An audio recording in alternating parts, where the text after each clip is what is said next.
Beyond history, the Philippines is the one nation that the Christian people in the world most suddenly left behind.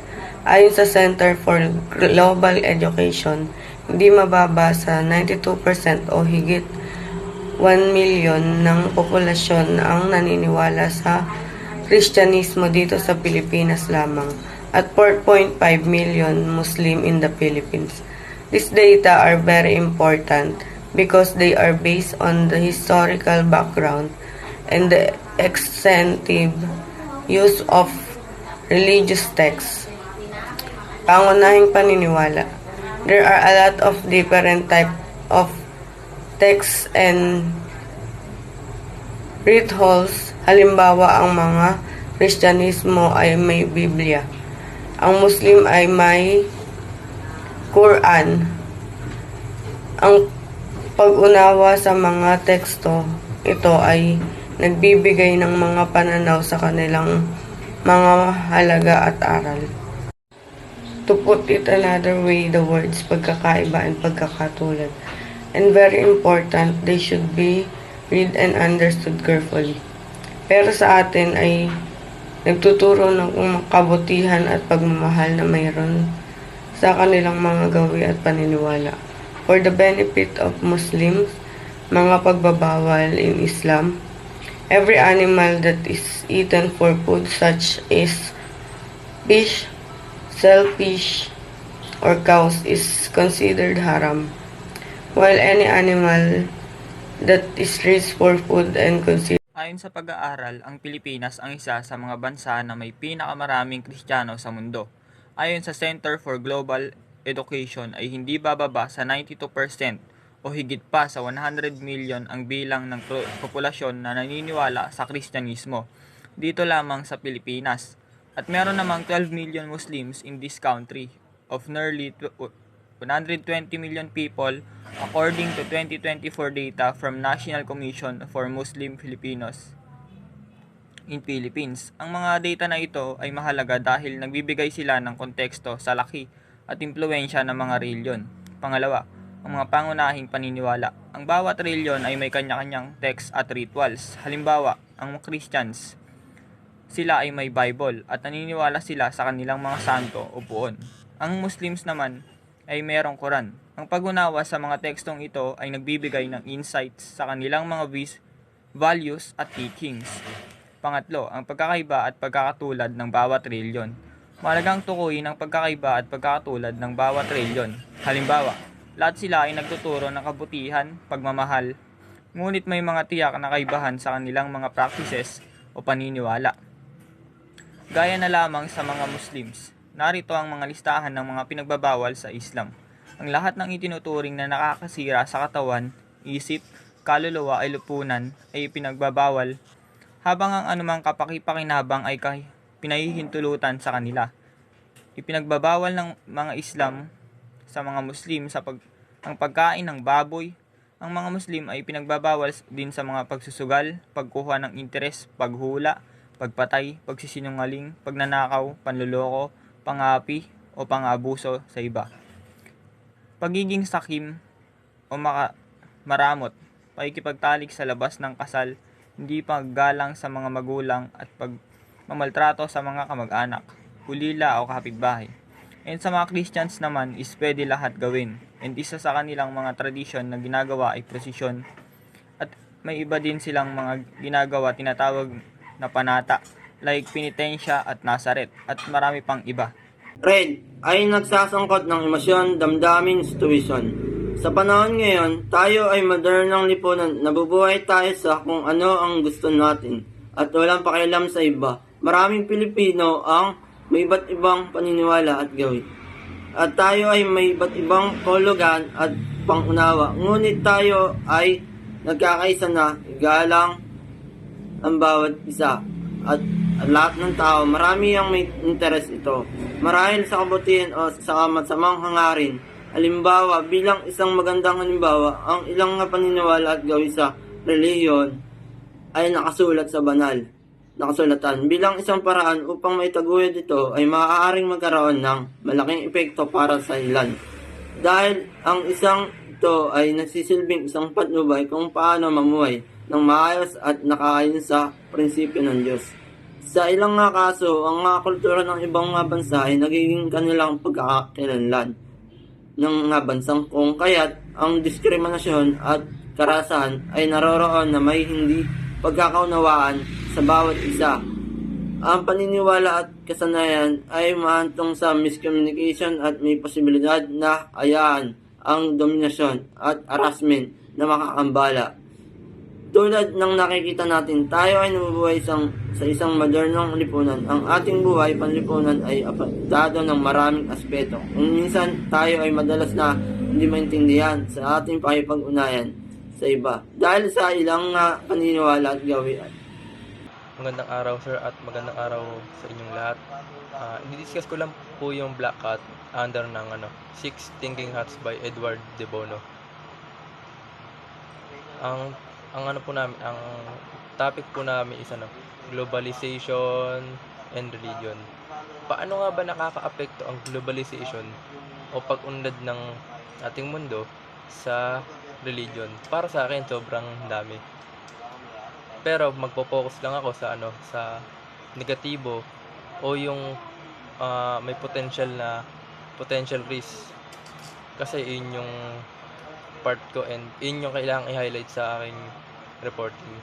Ngayon, ang isa para sa akin ay yung tinatawag na war of religion. Ano nga ba ang war of religion? Ang war of religion ay yung parang pakikipagtalo siya gamit ng social media or kahit anong social media na application like Facebook. Minsan may mababasa ka na comment like yung parang haters ka ng isang religion na hindi naman dapat. Meron kang mababasang post na kung ano-ano yung sinasabi ng tao na to sa ibang religion, and meron din namang sinasabi yung isang religion na yun sa religion natin yun. Kumbaga sa merong tinatawag na palitan ng salita at opinion, at doon nagsisimula yung tinatawag na war of religion. Yung parang gera nga siya or parang pakikipag-away pero using technology na yun yung uso ngayon. Kasi parang syempre umuso na ang technology natin ngayon. Kumbaga sa ito na rin yung ginagamit na parang di man totally literal na gera, nakikipagbarilan ka or nakikipagpatayan ka, pero itong gera na to sa religion hindi rin to natatapos kasi kumbaga sa habang tumatagal paulit-ulit lang ng sinasabi na opinion ng bawat isa. I will briefly discuss po muna ang meaning ng yellow hat. The yellow hat po represents optimism, benefits, and positive thinking. This hat po will help you focus on the benefits of the decision and the value in it. As the yellow hat po, discussing the religion and globalization, gusto ko pong bigyang diin ang mga positibong aspeto kung paano po nakakaapekto ang globalization sa religion. Una po ay ang cultural exchange. Ang cultural exchange po ay sharing different ideas, traditions, and knowledge with someone from a different background.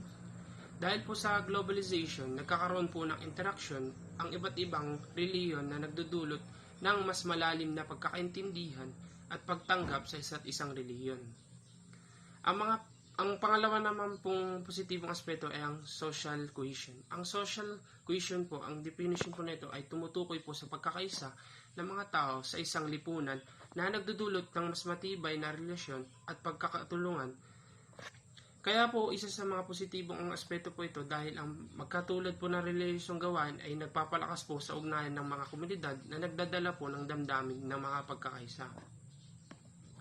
Ang panghuli naman pong positibong aspeto ay ang paglaganap po ng edukasyon at awareness ng religion sa globalization. Dahil po sa globalization, mas marami pong tao ang nagkakaroon ng access sa mga reliyosong aral mula po sa iba't ibang kultura at pananampalataya na nagiging daan ito para mas mapalawak po ang kalaman at pag-unawa sa mga isyong moral, etikal at espiritual na makakatulong sa pagpapalalim ng pananampalataya na nagpapabuti po sa ugnayan ng lipunan. Sa kabuuan po, ang globalization ay nagdadala po ng pakinabang sa relihiyon habang pinapalaganap ang kapayapaan at kooperasyon sa iba't ibang pananampalataya. Yellow Hat, higit na relihiyosong pag-unawa at pagtanggap. Ang globalisasyon ay isang konsepto kung saan nagkakaroon ng diffusion ng mga ideya sa mga hangganan. Ang ilan sa mga ideyang ito ay mga naniniwala sa relihiyon. Ang pandaigdigang pakipag-ugnayan ay nagtataguyod ng pag-unawa at pagtanggap sa isa't isa habang ang mga tao ay nalantad sa magkakaibang mga tradisyon at gawi sa relihiyon.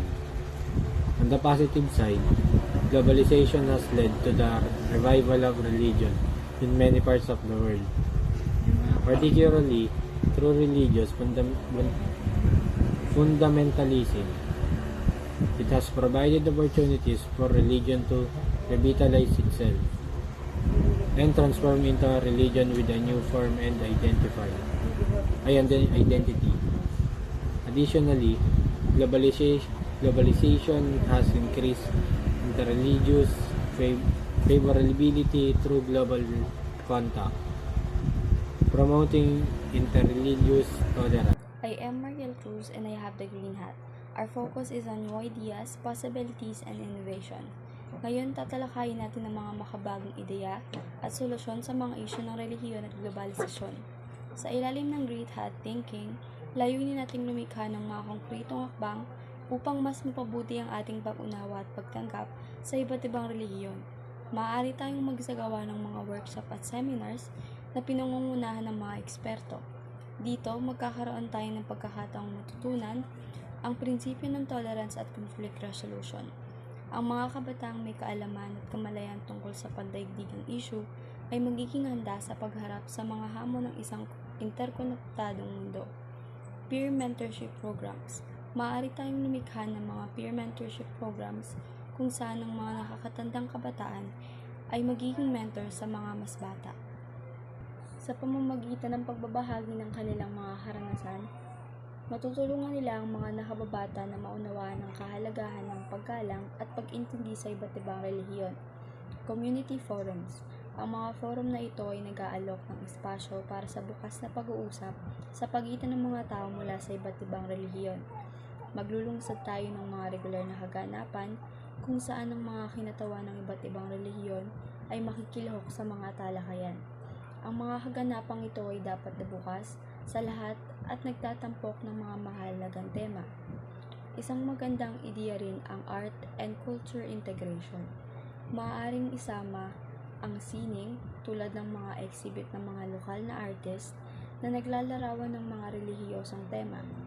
Ang pagkakaroon ng ganitong mga kaganapan ay nagpapakita ng hybridization ng kultura na mahalaga sa globalisadong mundo, kung saan ang mga tradisyon at pananaw ay nag-i-interact at nagbabago. We were shown the religion and globalizations contributed to the spread of various religions. In addition, we were able to illustrate the negative aspects of this phenomena, such as discriminations and the existence of non-believers. In summary, we can learn that we should respect and accept different religions in order to have harmony with one another. This is because everyone has their own beliefs, and if one religion is not acceptable to you, let's just show respect for one another in order to maintain peace and tranquility. In conclusion, despite the fact that religion and globalization are mixing or sharing ideas, some of us learn to respect one another and accept one another's beliefs in order to stay out of difficulties.